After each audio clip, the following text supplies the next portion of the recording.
Hey everybody, Steve Coleman here, the guy who puts $150 every week into his tax-free savings account. Just wanting to give you a quick little January update about what I've been buying so you can see how I've been implementing the strategy that I've been talking about in my previous video. So here I'm going to put up on the screen the buys that I've been making in January, and then I'll walk you through them. So as you can see, there is a lot of VDY being purchased. So kicking off on January 4th, I think that must have been the first trading day of the year, or at least when I had money available in my account to do some trading. And yeah, I started buying, their one share at $41.53. And then basically the pattern that you're gonna see is that, except I think on the 5th, I bought 4 shares, but since I'm only putting $150 every week, basically that allows me to buy 3 shares every week into VDY.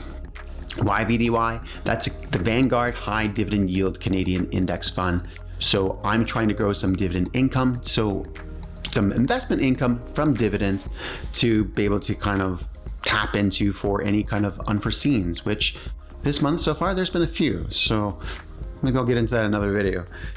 But then when I have leftover money, I'm putting that into other stocks like INE, so that's Innergex Renewables. So on January 12th, I had picked up 4 shares of that.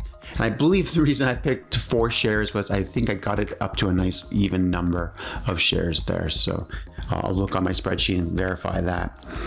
Then, so again, buying then 3 shares of VDY. So then this is gonna be a bit of the pattern. Had some money left over, decided to put some on January 18th into Corus Entertainment. Again, I think I got that up to a nice even 600 shares. So, and it's actually one of the lower stocks that I have. I've got my lowest unrealized gains with that stock. So again, I'm trying to average down my cost. And then we got AQN. Okay, I was trying to help you out. You were down, and I decided, okay, I'm gonna help lift you up. I'm gonna put some money back into you. But what do? You go and cut that dividend 40%. Come on, what gives with that? That's not very nice. That's not how friends should treat each other. So I might put more money into AQN later in the year if the stock keeps kind of at where it's at. I think that company's going to do great in the long term. Obviously, we just raised interest rates again, so that's going to hurt their financial statements. So, but 40% cut in their dividends. So thankfully, I'm diversified. You should too, although not financial advice. If you want to put everything in one basket, go for it. But I like to diversify my accounts, and that just way that 40% cut in dividends. I will see it. Thankfully, I got a payment in January, and it was a nice one. The one in April, obviously it's still gonna be a 40% cut. So, oh well. All right. Back to the main video. I think I picked up 3 shares of that. Again, I think I was leveling out. Maybe I forget what exactly it was. I'll put the spreadsheet on the screen so we can see kind of what the final values ended up being at the end of this list to again kind of keep things even. I have to stop doing that, which you'll see. So because then on January 25th, bought more into AQN, into VDY.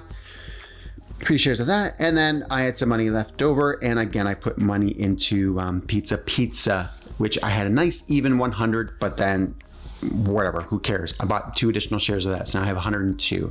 So that is a position that I'm doing very well on, but I haven't put a lot of new money into it, so it is now lower in my diversification. So I think it was like roughly 5.5% of my overall portfolio, where my individual stocks, I'm trying to keep that as even as possible, so that way I can weather any potential storm. So, and then I tried to do a limit buy with Corus Entertainment. Those were the buys. So let's just take a look at see what the final holdings are for right now in the account. So I have this sorted by unrealized gains. So right now, my big winner is Royal Bank of Canada, 13 shares of that. Like I'm up 20%.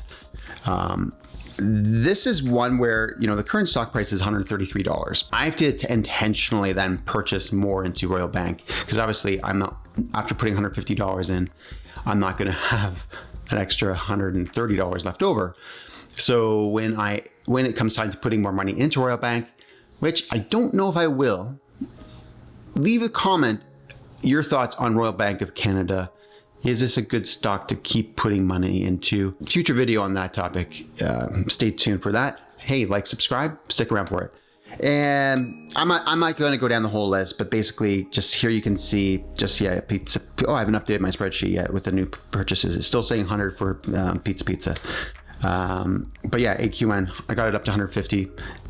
Corus Entertainment, 600. It's stupid that I like them being these nice solid numbers because I still have to buy into them. It's just one of my little weird financial quirks with my spreadsheet, or just how many my holdings. I'm sure you guys have your own little weird little things that you do, or maybe you don't. Maybe I'm alone in this. As you can see, there's still a lot more of my stocks that are in the red than they are green. But the one cool thing I will say with the dollar cost averaging strategy, so ACON, ticker symbol ARE, that was one that has been down quite a bit for me.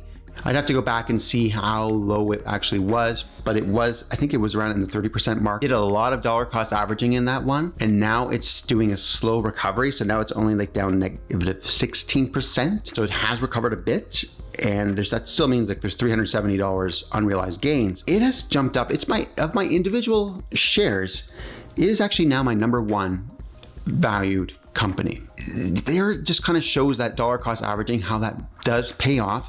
When things start to recover, they just recover that much faster. This is what this has proven to me. Just seeing that ACON is the number one stock. I cannot wait for the companies like Corus Entertainment and AQN to recover a bit more.